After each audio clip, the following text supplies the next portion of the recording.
tricky one in terms of sort of narrowing it down to specific steps that would take you from sort of where they are to getting a job.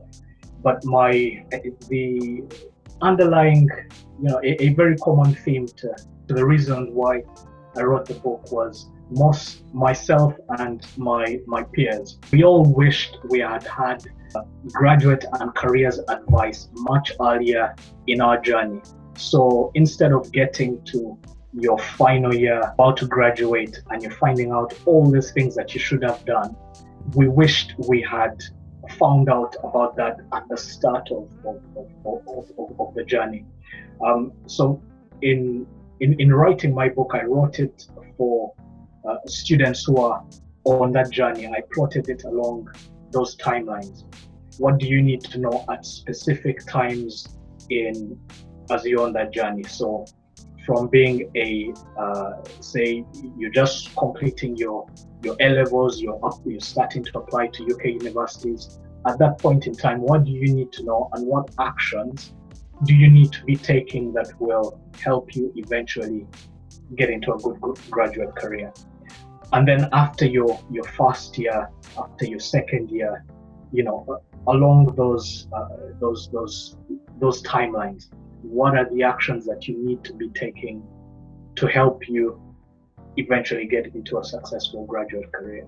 And a lot of this, in terms of the tips, the advice, the specific actions students need to be taking, a lot of this is explored in the book. And I think it helps prepare students from much earlier on in the process to be in a strong position to have a competitive advantage by the time they actually apply for graduate roles. And I think taking those actions much earlier, rather than sort of getting to the end of your university education after you've forked out thousands of pounds in your education and thinking, oh my God, I haven't made the most of it. I'm not going to realize a return on what has been a very expensive investment. So that those are kind of the tips and the summary I'll give to students out there. But I would also say this, that for those who are at a more progress stage in their careers, maybe they've finished university and are thinking, oh, I haven't done lots of these things, I don't have any work experience. It's not too late. There's still a lot that you can do to help you eventually get into a graduate career. But like myself and my peers, the other international students I interviewed in writing the book, there is a lot that we can share that will help students and graduates much earlier in their journeys. Yeah, it was quite a long journey. So as you said, I originally came to London to pursue a master's degree in media and communications in Goldsmiths, and I had no plans after that.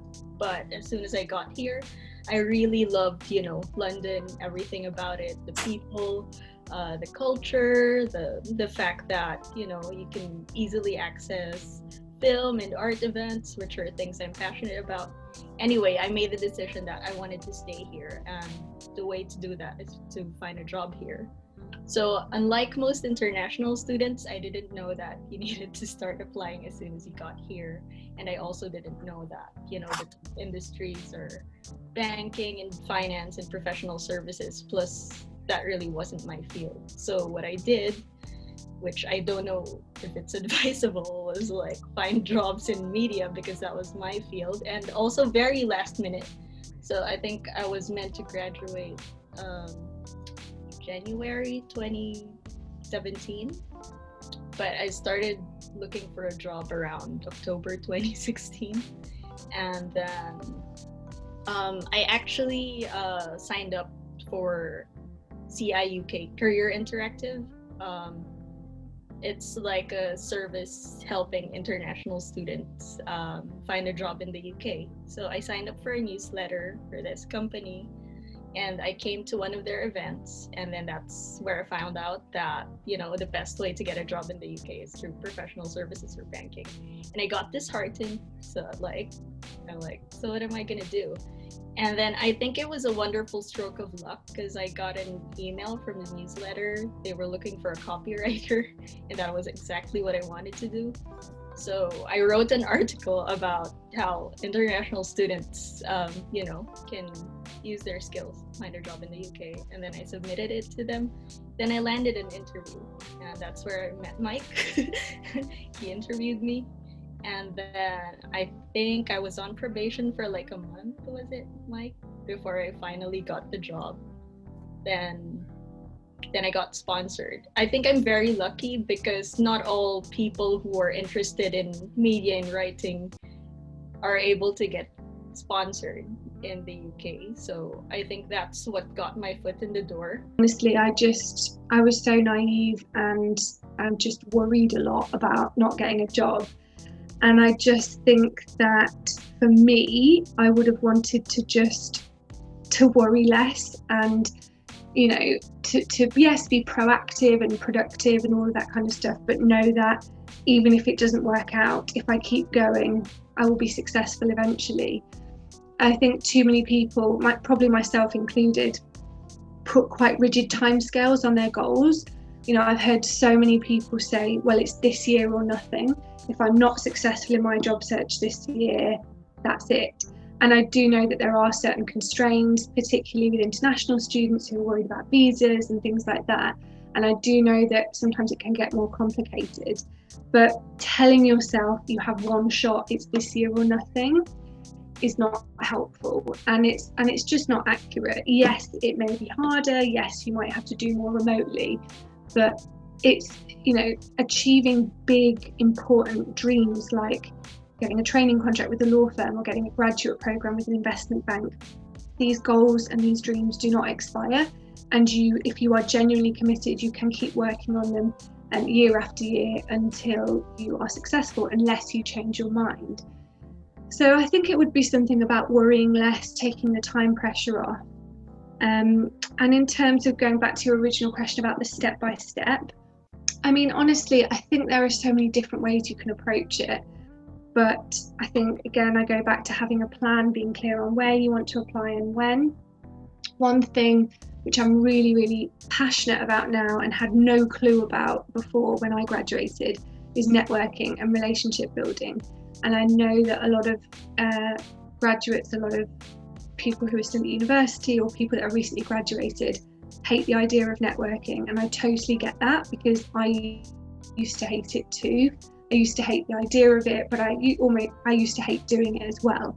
And I think it was because of the idea of what I had created in my head of what networking is.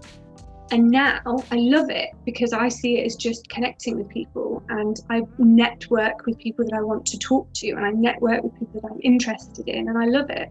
Yeah, I just think network on your own terms, network in your own way, and you'll be surprised at how many opportunities can present themselves. You often do have to go down a lot of dead ends. You often have to have a lot of awkward conversations. You'll probably get ghosted a few times. That's all okay, but it is all part of the process. And I think that networking has so many benefits aside from hopefully getting a job. I think networking is most important because it can really build your confidence and it can build your insight and your awareness as to what's going on in the marketplace, what roles are out there. Putting yourself out there, making yourself a bit vulnerable is a scary thing to do. But by doing that, that's how we grow. And that is why I think there are just so many benefits to networking, or, you know, whatever you want to call it, but having conversations, being more visible and connecting with more people.